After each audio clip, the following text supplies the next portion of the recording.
Assalamualaikum warahmatullahi wabarakatuh. Alhamdulillahirrahmanirrahim. Segala puji bagi Allah Subhanahu wa Ta'ala yang telah memberikan rahmat dan barokah sehingga kita dapat berkumpul di tempat ini dalam rangka pemilihan konsentrasi. Perlu saya informasikan bahwasanya di konsentrasi marketing ya, saya mencoba mendeskripsikan tentang apa-apa yang akan dipelajari, ya terutama pada tren pada saat ini. Yang jelas bahwasanya inti dari marketing fokus itu adalah sebuah lompatan ya, dalam artian ada hal-hal yang sifatnya karakteristik dari seorang marketer itu yang sifatnya negatif harus kita jauhi dan kita mestinya melangkah ke arah positif yang positif, optimisme ya, dan mempelajari berbagai macam karakter-karakter yang membangun untuk karakter bidding baik hard skill maupun soft skill sehingga menjadi marketing ya marketer yang cukup handal ya. Segala sesuatu termasuk etika dan lain sebagainya kita harus lakukan apa itu konsistensi supaya kita bisa sukses. The next salah satunya beberapa hal yang menjadi trending topic pada saat ini karena dunia itu adalah borderless sehingga kita perlu tahu apa yang namanya global ya, international marketing bahwasanya kita tidak hanya kita bahwasanya pada saat ini kita kedatangan kebanjiran berbagai macam produk-produk ya impor dari apa yang kita pakai ya, entah sepatu, kemudian entah sepeda motor, entah HP yang Anda pegang, itu adalah produk-produk global di mana keinginan sebetulnya dari kita itu tidak hanya menjadi konsumen saja, kita bisa jadi pemain ya. Jadi kita sementara ini kita masih banyak menjadi konsumen ya. Kita beberapa kali pamer produk-produk yang kita bisa beli ternyata itu adalah buatan negara-negara lain, entah itu Jepang, entah itu Korea dan lain sebagainya. Di dalam global marketing tentu kita paham ya. Sekarang yang namanya mapping di dunia itu Anda melihat ya di dunia Eropa, di Asia, di Afrika, Amerika dan lain sebagainya apa yang terjadi di sana pada saat ini juga real time kita dapat mengetahui. Demikian juga ketika kita melihat pasar ya, bahwasanya pasar pada saat ini kalau pengalaman saya dulu di ekspor impor dan saya masih sering berkomunikasi dengan saya ekspor pada saat ini itu sangat simpel ya. Dulu zaman saya ada sebuah broker yang namanya forwarder, kemudian ada shipping single company yang akan apa yang menjual kontainer semacam itu pada saat ini justru malah perusahaan-perusahaan forwarder semacam itu Anda sebagai seorang eksportir dipasrahkan aja A sampai Y-nya sudah selesai. Anda bisa mengirim ke penjuru dia manapun. Demikian juga seorang individu Anda bisa memasarkan sampai ke pelosok-pelosok dunia ya. Anda bisa jadi reseller dari perusahaan yang ada di Cina, di Korea, India, dan lain sebagainya. Atau sebaliknya ya. Barang-barang yang kita punya, Anda bisa menjual sampai ke juru manapun yang sifatnya itu tidak mesti apa itu kemudian sebuah PT yang besar dengan kontainer nanti kita bisa mengirimkan sampai sana.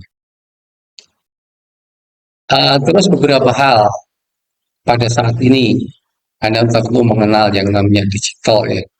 Ada beberapa perubahan yang cukup drastis pada saat ini, terutama pada generasi Z, generasi milenial, generasi apa itu Y, uh, yang namanya digital. Anda sudah terlahir dalam kondisi yang namanya teknologi itu sudah berkembang, sehingga apapun termasuk full itu harus dikuasai.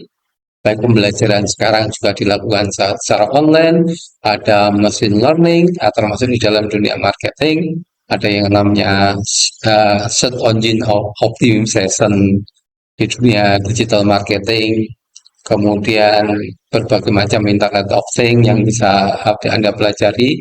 Tentunya anak-anak muda pada saat ini lebih pintar ketika bicara semacam itu karena bisa di rumah ya. Jadi pada saat ini pekerjaan Anda seorang marketing digital itu bisa melakukannya sambil tiduran kapanpun saja, dimanapun saja ternyata bisa menjual dengan omset yang cukup lumayan. Salah satu contoh ya, saya mempunyai saudara,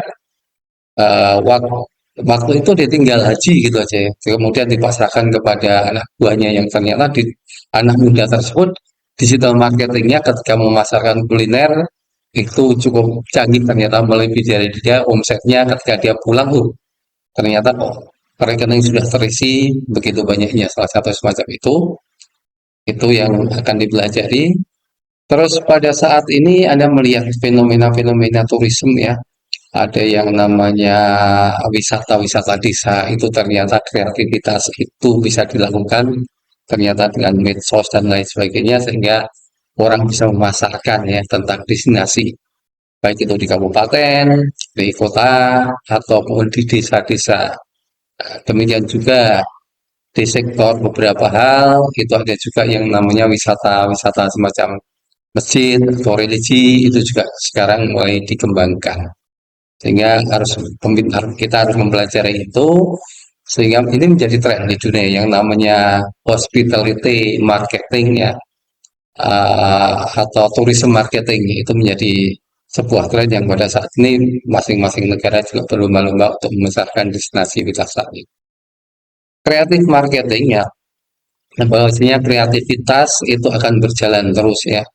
Kalau kita lihat, baca dulu yang namanya, saya sering mahasiswa membaca tulisannya, buku-buku tentang creative thinking ya dari Edward de Bono itu. Kalau kita menuju suatu jalan, itu biasanya kalau kita jalannya hanya satu, tapi ketika kita bicara kreatif, ternyata dalam satu titik kita menuju sesuatu itu bisa sampai ber berpuluh-puluh cara yang bisa dilakukan. Itu adalah suatu kreativitas yang itu terus dicoba terus. Demikian juga di dalam marketing, itu kreativitas harus berkembang, dijelaskan terus menerus ya.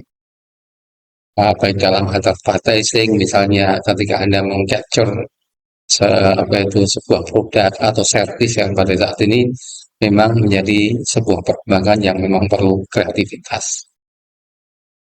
Kemudian sales ya.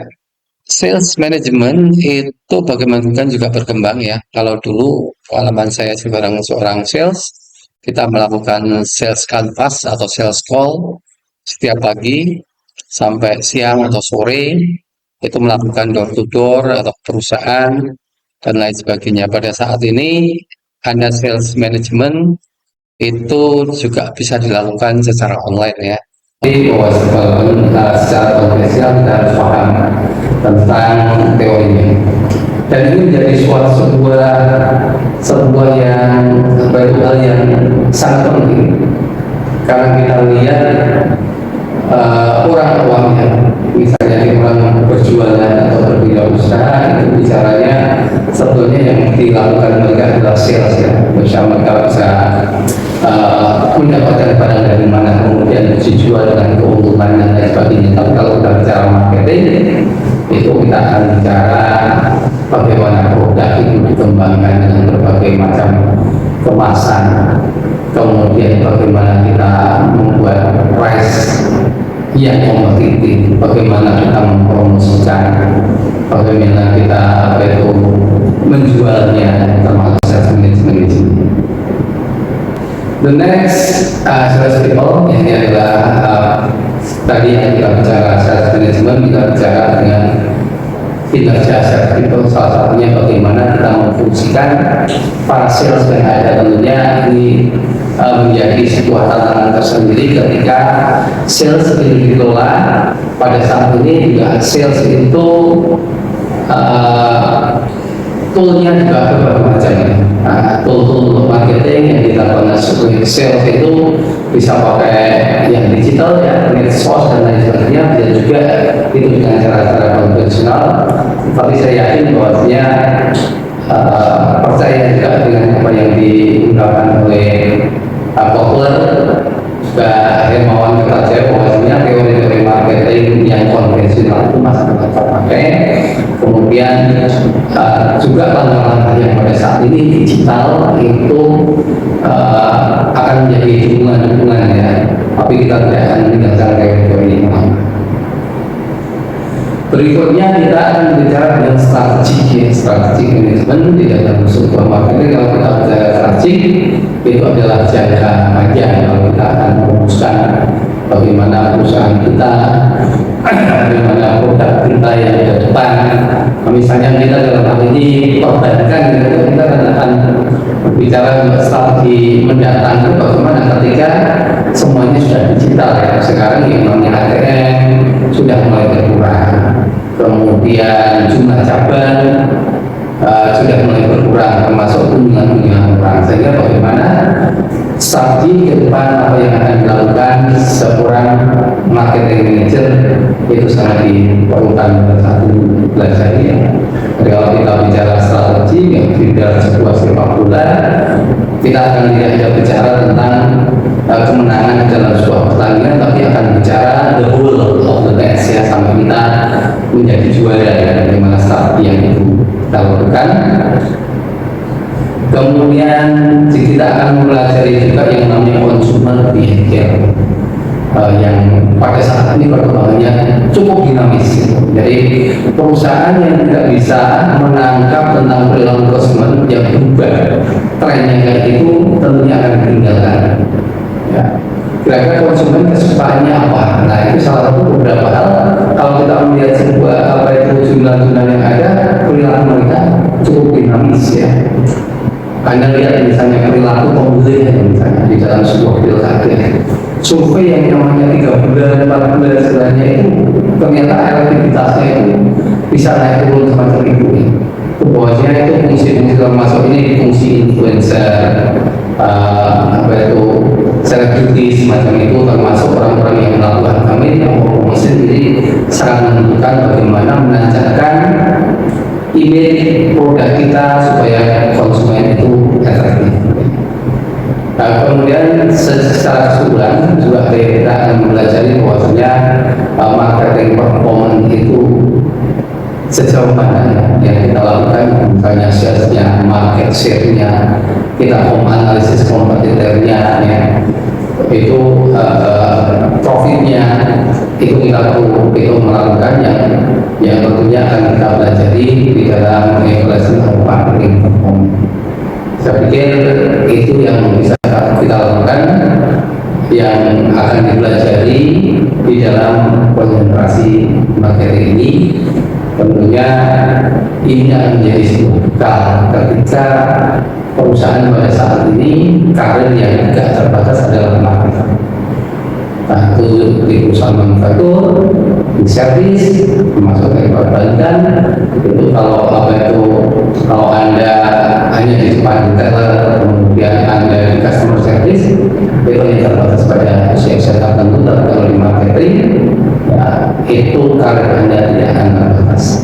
Termasuk kita lihat bahwasanya seorang marketing manager ketika mereka keluar berwirausaha itu sebetulnya yang berhasil ya, karena dia paham yang pasar. Tapi itu dari saya, mohon maaf yang kurang berkenan. Assalamualaikum warahmatullahi wabarakatuh. Ya, di dalam konsentrasi pemasaran, sebetulnya kalau kita lihat bahwasanya pada saat ini perkembangan ilmu pemasaran itu cukup dinamis ya. Kalau Anda mempelajari yang lalu, bicara adalah konvensional marketing kan. Kita berbicara marketing secara umum, secara konvensional. Ketika seorang marketer datang secara offline harus ketemu dengan customernya, misalnya salah satunya semacam itu. Pada saat ini perkembangannya ke digital ya. Jadi bahwasanya itu bisa dilakukan ya dengan cara digital, dengan cara apa itu, ada dengan sosmed, ada internet, ada SEO dan lain sebagainya yang dinamis pada saat ini.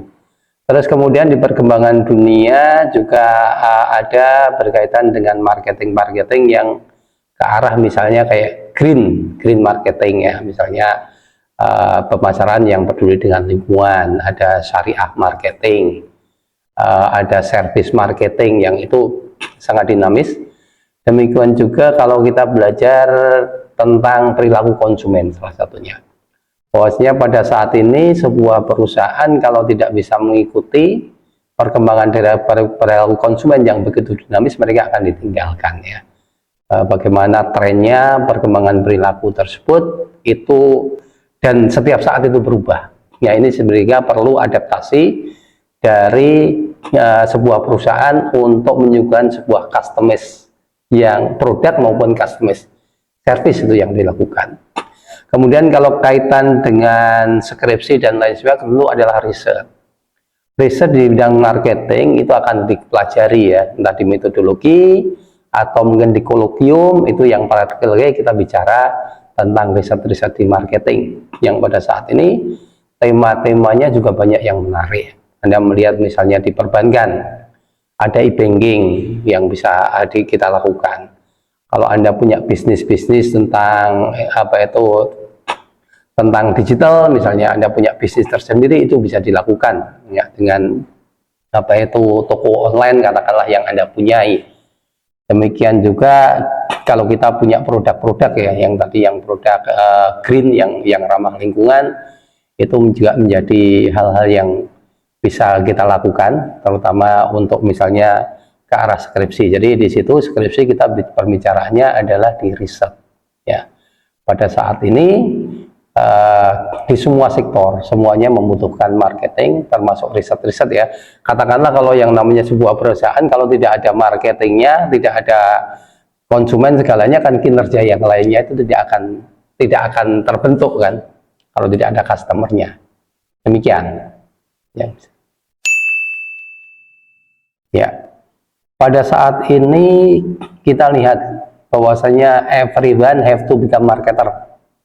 Pada saat ini Anda menjabat atau bekerja dimanapun, itu fungsi sebagai seorang marketer itu sangat penting. Anda dari pimpinan ya, dari Anda yang namanya di kelurahan, di kecamatan, sampai pimpinan daerah, itu juga butuh marketingnya. Satu sisi Anda misalnya seorang kepala desa yang bisa mengembangkan jadi wisata desa. Katakanlah kita contoh di Ponggok, itu ya, Umbul Ponggok Klaten, ternyata bisa menghasilkan dan memberdayakan ekonomi di masyarakatnya. Demikian juga untuk mengucapkan potensi daerah, misalnya seorang bupati, seorang wali kota, itu sangat penting untuk mempelajari marketing. Kemudian di semua sektor ya, kalau Anda berkarir di perbankan salah satunya, kalau Anda jadi teller, customer service dalam umur tertentu mungkin Anda sudah hilang. Tapi kalau Anda sebagai seorang marketer, karir Anda tidak akan terbatas ya. Biasanya seorang manajer marketing itu kemudian akan sukses ya ketika melangkah ke depan dari menjadi manajer di level top manager, ataupun dari yang menengah sampai ke top manager. Jadi kalau prospek kerja untuk dunia marketing itu di semua sektor, baik service maupun yang bergerak di manufaktur, itu semuanya kalau Anda menguasai marketing, tentunya itu akan memudahkan Anda untuk memasuki dunia kerja pada saat ini. Demikian juga ketika Anda menjadi sebuah entrepreneur ya. Anda melakukan usaha sendiri, itu menjadi hal yang penting ketika Anda punya ilmu tentang pemasaran.